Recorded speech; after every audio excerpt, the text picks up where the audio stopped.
This is my new Studio B.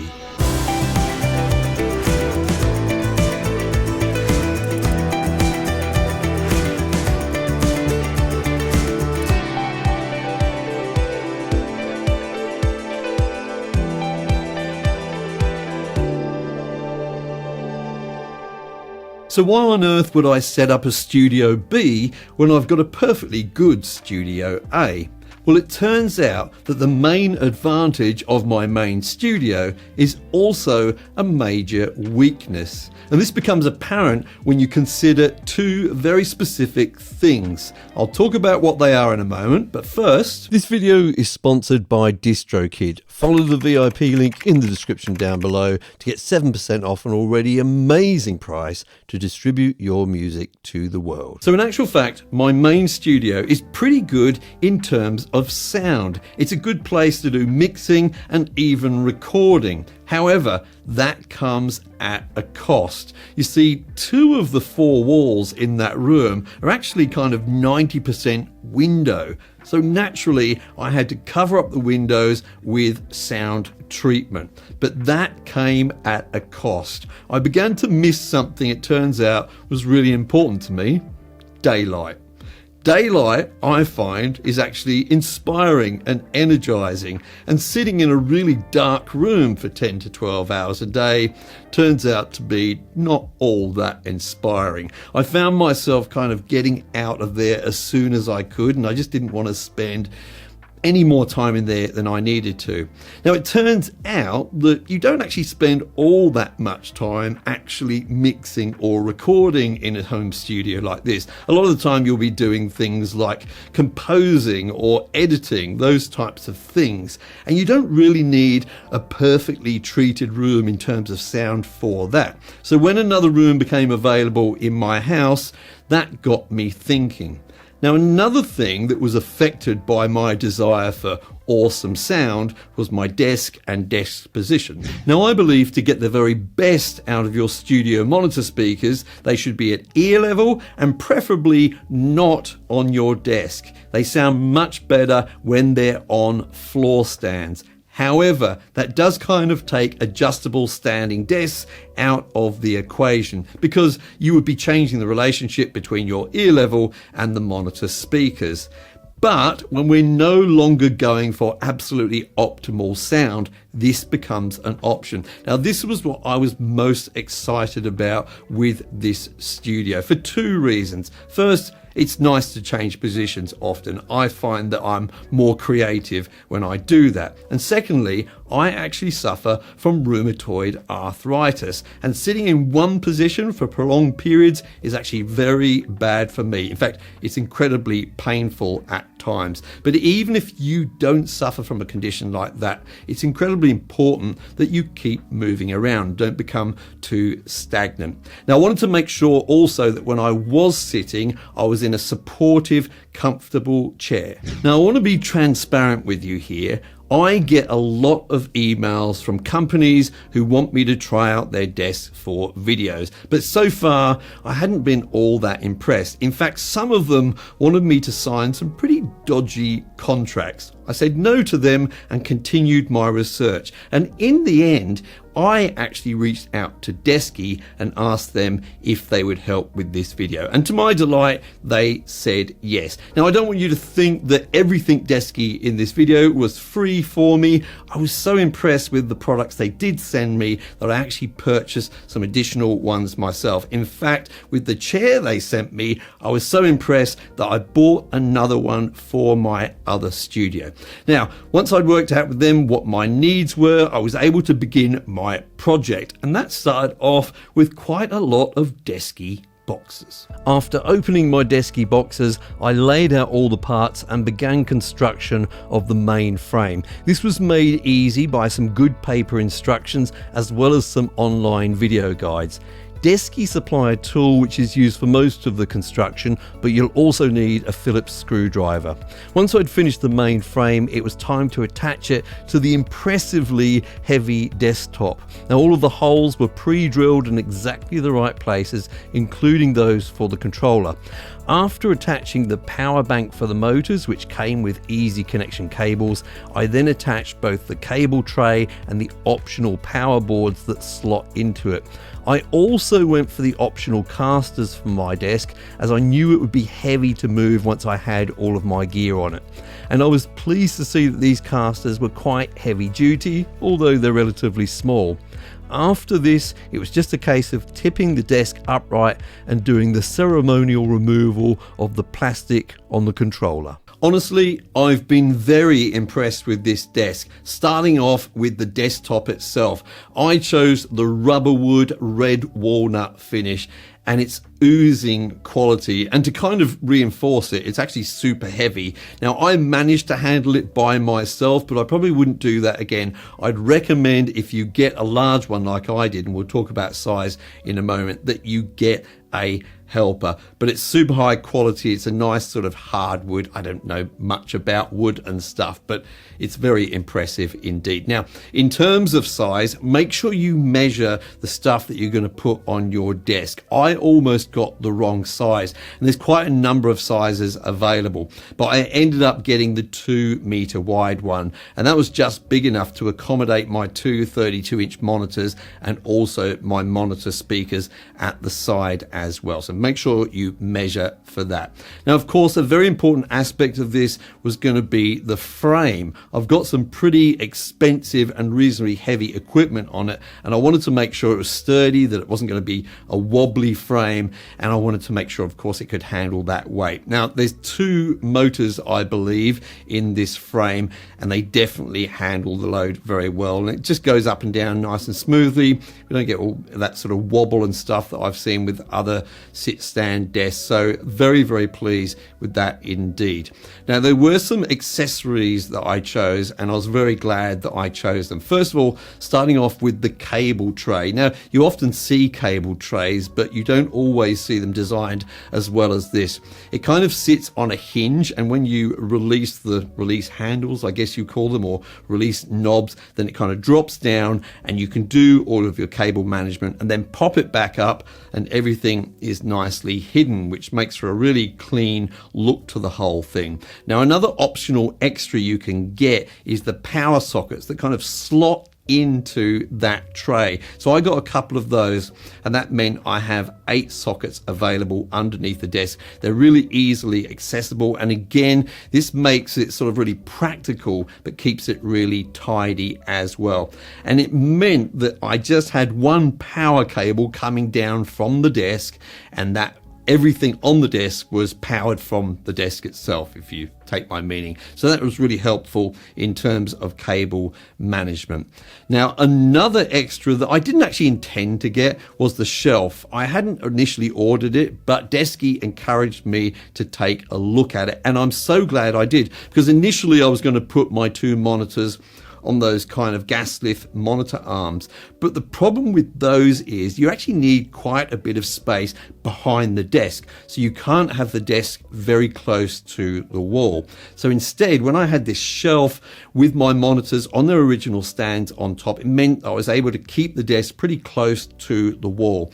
I'm super happy about that. And of course, then I had the added bonus of having that sort of storage space underneath. And that was very, very necessary, because I've got a few important bits and pieces that we'll talk about later there. Now, in terms of the actual control of the desk, I think the controller's really, really nice. It's sort of got handy options in there, like sort of memories for different positions. Now, I set it up for 2 positions for myself, standing and sitting, of course, but also set up a couple of presets for my partner Susie, because she's sometimes going to be using this desk. Now, what was really impressive, actually, while we're talking about that adjustment, is how high and how low it goes. I don't know what the actual numbers are. I'll sort of put them on the screen here so you can see. But I will say that if you're of a rather, let's say, a shorter stature, then you're going to find that this goes down pretty low, and you're going to be happy with that. And if you're built like a giraffe, then you're also going to be happy about that as well. Now, in terms of control, I think there are some features where you can set up things like reminders, for example, to stand or sit or move around. I haven't really delved into those, but I kind of saw that they were there. And one really handy feature about the controller is that you have this USB-C port, and you could easily quickly plug in your phone there for charging, etc. And I think that's a nice feature that I don't think I saw on many, if any, other desks out there on the market. Now, another feature which is available in terms of this controller is the fact that you can hook it up via Bluetooth to your phone, and you can actually control the desk from your phone. Now, I haven't necessarily found out a great use for this, apart from the intro of my video where I was able to have the desk moving while I faced you in terms of the camera. But I guess there could be a use for it. If you can think of a use for it, then let me know in the comments down below. But one thing about the app which I did find useful is you can do all your settings and things in there, which is sort of a bit easier for me, I find, on a phone than trying to do it on the menu on their controller. Now, one of the things that I set up, which was pretty important, is I set a minimum and maximum height. And this can be really important if you think that your desk might collide with something either up high or down below. So it's nice that you've got the option to set those limits.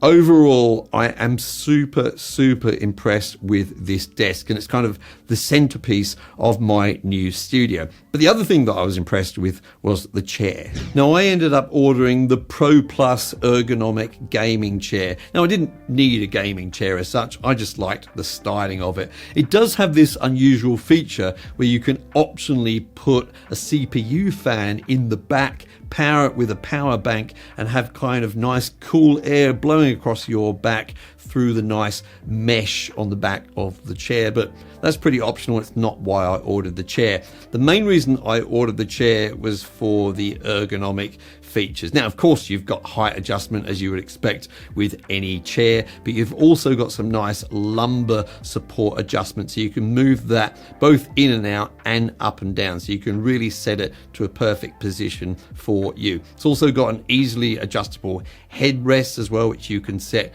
to the correct height for your head, and also it's got some nice wide armrests. Now, one important thing for me with the armrests was that they would be adjustable to the point where I could get them out of the way if I wanted to play guitar. And I'm pleased to say they do work well in that way.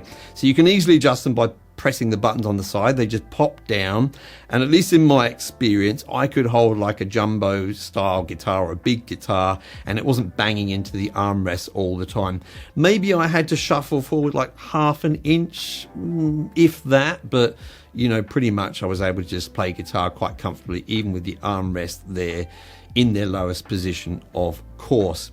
Now, what I really noticed about this chair, it made me notice something about my old chair. I noticed that in my old chair, I was slouching quite a lot.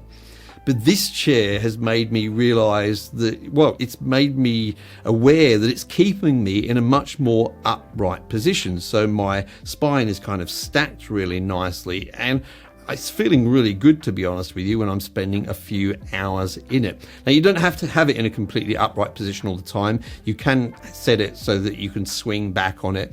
And I think you can set 3 different sort of tilt positions with it, or recline positions with it as well. But when you have it in that upright position, it feels like it's just supporting you super well. Nice and comfortable. Things like the casters and things like that are really nice quality as well. And I was so impressed with this chair that I did actually buy another one for my main studio. I bought the non-gaming version this time, and that's equally as good. So once I'd set up my desk and my chair, I popped a few plants around, added some soft lighting, and I really felt this was the space that I was wanting it to be. But of course, I had to put a whole bunch of technology on that desk. What's that you say? You want to hear about all the things on my desk? I thought you'd never ask. But before we get into that, I just want to remind you, if you're releasing your music to places like Spotify, Amazon, Google Play, etc. Don't forget to follow the VIP link in the description down below to our sponsor DistroKid. If you follow that link, you'll get 7% off of your first year of membership. So the centerpiece of my setup is my new MacBook Pro, which is in clamshell mode just under my monitors normally. This is the new M4 Pro chip. I went for 48 gigabytes of RAM and just a 1 terabyte internal storage SSD. I didn't want to pay the Apple tax, and I had a lot of stuff that I store in terms of sort of audio libraries and samples and things, so I wanted to store those externally. So for that, I'm using 2 external enclosures by, I think they're called Acasis or Acasis, I'm not sure. Those are performing fine so far. And inside of those Thunderbolt enclosures, I have some Kingston M.2 SSDs. They're the KC3000s. They're pretty well regarded, and I got a 4 terabyte drive and a 2 terabyte drive to store my bigger files on, and so far they're performing very well indeed, not just for audio but for video editing as well, so I'm pretty pleased with those. Now we're going to come back to the sort of Thunderbolt stuff later because it's pretty important in this setup, we'll see. But first of all, I just want to rush over to the left hand side of the desk. I've got my Arturia Minilab 3 little keyboard there. Sits nicely on the desk and it's just really handy when I quickly want to get some ideas recorded. Now, I do have something a little bit bigger coming soon, but I can't talk about that yet. It's a secret. So this is kind of there a little bit temporarily, but it is a really nice little keyboard with some nice features on it. So moving on, then I've got a new keyboard and mouse. I can't remember the model names of these. They're Logitech. I think they're called the MX series. Could be wrong. I'll look it up and I'll put it on the screen at the moment. So these are very nice. They're a really nice quality and they're super versatile. What I like about them is that you can easily switch them from one device to another. Like I've got another Windows machine, but also when I've got my iPad there, I can really easily switch them so that I can use them with my iPad. They're super good in that way and just very versatile, very versatile keyboard and mouse with lots of features. I'm really happy with those, and they're sitting on top of my Desky felt, what do you call that, a desk mat, I guess, there. So that's really nice, and that just makes sure I don't scratch that lovely worktop that we talked about earlier. So moving on then further to the right hand side of the desk, I have my audio interface. Now this is an Universal Audio Apollo X4, really powerful desktop audio interface. This is Thunderbolt as well, and I decided to bring this through to this studio so that I had all the power of those DSP plugins and things if I wanted them. They're really nice to use. Now just to the right of that, I have my headphones. Now these are new to me. I've only had them for about 3 weeks. They're the Beyerdynamic, what are they, DT1990 Pros. These are the new versions of these which Beyerdynamic sent out to me. And I will say, as soon as I put them on and listened to them, I pretty much fell in love with them right away. I'll do a full review at some point. Sound quality is astounding. Build quality is great. They're really comfortable. They're not cheap though. They're reasonable. Well, they're pretty expensive headphones, especially for dynamic drivers. But I'm going to say they're worth the money. There's a lot that's gone into these. So really nice headphones. Moving on from there to looking underneath my monitors first of all. Remember I said I was using 2 Thunderbolt enclosures and also my audio interface is Thunderbolt. Well, as well as that, I'm running both of my monitors that we'll talk about in a minute in 4K mode, and all of that is connected to the docks that we can see here. Now, a lot of the times you'll see people using 2 docks, but I found that with, one dock, but I found that with one dock, I wasn't easily going to be able to connect up all these Thunderbolt devices and run 2 monitors in 4K. So I went for these 2 A-Logic docks, and they're doing all of that for me. They add some additional like USB connections as well, which is pretty handy. And yeah, they're doing the job for me really nicely. I'm hoping that I'll be able to go to one dock when there's really Thunderbolt 5 docks around. So these new MacBooks are Thunderbolt 5 capable, but there's not that many docks. So I haven't seen any docks yet. Once they become available, I may go to one dock if it's got enough connections, because then it will be able to handle the bandwidth of all of that. So that's why I have two there. I forgot to mention the Stream Deck that you can see there. Stream Decks have been around for years now, but it's new to me. I've just had it for a few weeks, and now I can see what all the fuss is about. Really simple to use, and lots of profiles available. I just got a Studio One profile, which is super powerful and makes things really quick in Studio One with a button press that would normally take a few clicks or something. I mean, it's done by macros, and they give you some macros with the Studio One profile that I got for this. But yeah, really super powerful, and I'm looking forward to enjoying it actually with OBS, which I use quite a lot. Now, moving on to the monitor stands. I'm talking about the monitor speaker stands. These are from Gravity. I wanted something which was going to be sturdy and very adjustable, and that's why I got these. They're not the cheapest desktop stands around, but they do hold the size and weight of some pretty hefty speakers. So I'm very pleased with them. They take a bit of a footprint on the desktop, but I don't mind that, because they do their job so well. I did look at monitor stands which sort of clamped onto the side of the desk, but that was going to push the monitors out a bit too wide. I didn't want that, so these kept them reasonably narrow as you can get when you've got two 32-inch screens in between them. Now, the monitors themselves are my Adam A7Vs. I love these monitors, and they have been the monitors in my main studio, and they probably will be again at some point. But the Kali 8s that I've also got, and they're up in the main studio at the moment, were just too big for this studio. It would have been overwhelming, both in terms of physical size and in terms of their bass response in this space would have just been not very good. So they're sort of temporarily up in my main studio while I rethink my monitors a little bit. But yeah, I'm very pleased to have my Adam Audio A7Vs here. Now, talking about the monitor screens in the middle, these are 32-inch screens from A-Logic. Now, the reason I went for these is because I've always lusted after those Apple screens, but they're crazy expensive, and you even have to pay a huge amount of money for an adjustable stand, for example. The A-Logic ones come with some great adjustable stands. So they're propped up on top of the shelf there, and they go into all kinds of positions. And they're not 5K like the Apple displays are. They are 4K, but they're absolutely delicious to look at. I'm really enjoying them so far. Now, they do have a glossy finish to them, so if you don't like a glossy finish to your displays, they're not for you. But I don't mind that. And yeah, they're working really well, and something like kind of half the price of the Apple monitors, maybe less than that. So I'm pretty pleased with those. And another bonus with those, I almost forgot, is that they've got a whole bunch of ports on the back, like USB ports and things like that. So if you've got things that you permanently want to attach and need a few extra ports, that could be a good place to do that. So that is my desktop setup. I have to say, I'm super happy with the decisions I've made for this studio. It's light, I feel creative, and it's great to be moving around. Have you had a similar experience? Let me know in the comments down below. I'm Mike. I hope you're well, and enjoy the montage.